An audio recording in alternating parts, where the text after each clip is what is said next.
المقاوم الوطني الكبير المجاهد الشيخ الشهيد حمود الحمادي من أبناء بلدة خشام من عشيرة العنابزة إحدى عشائر البكير من قبيلة لاقيدت. هو قائد المعركة الملحمية الكبرى معركة خشام ضد المستعمر الفرنسي. مع دخول القوات الفرنسية إلى لواء دير الزور عام 1921 رفضت العديد من العشائر الخضوع لسيطرة الاحتلال ومنهم عشيرة العنابزة. وفي 20 تشرين الأول عام 1921 طلب حمود الحمادي من أبناء عشيرته العنابزة حفر الخنادق في حقول الذرة المحيطة بقرية خشام ووضع المتاريس فيها استعدادا للقتال. وفي 24 تشرين الأول تقدمت القوات الفرنسية بقيادة الجنرال لاتوليت وسيطرت على قرية تل السن المطلة على بلدتي خشام ومراط، فهي ذات موقع استراتيجي هام.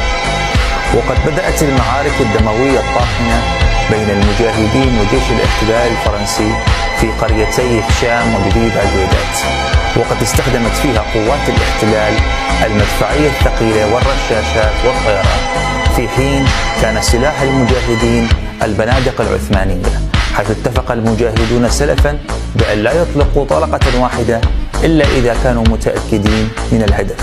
اتفق حمود الحمادي وعربيد الشحيتر على وضع خطة ليخدعوا بها قوات الاحتلال الفرنسي، وهي إيهامهم بالانسحاب لكي تتقدم القوات فتقع في الكمائن التي نصبها لهم الثوار. وهذا ما حصل بالفعل حين تقدمت السرية الفرنسية بقيادة الملازم وينان وتم إبادتها عن بكرة أبيها، مما أثار غضب الفرنسيين، وخرجت أسراب كبيرة من الطيران وقامت باستهداف القرى الآمنة وحرق الكثير من المحاصيل وتدمير البيوت.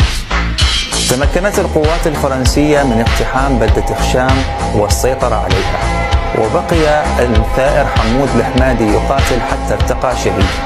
وقيل إن فرنسا قد احتزت رأسه ونقلته إلى باريس بعد أن أدوا التحية لجثمانه.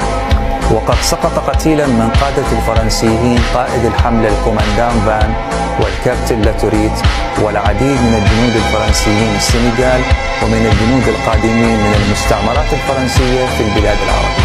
ويبقى الشهيد البطل حمود الحمادي علامة فارقة في جبين المقاومة الوطنية في سوريا وفي سائر البلاد.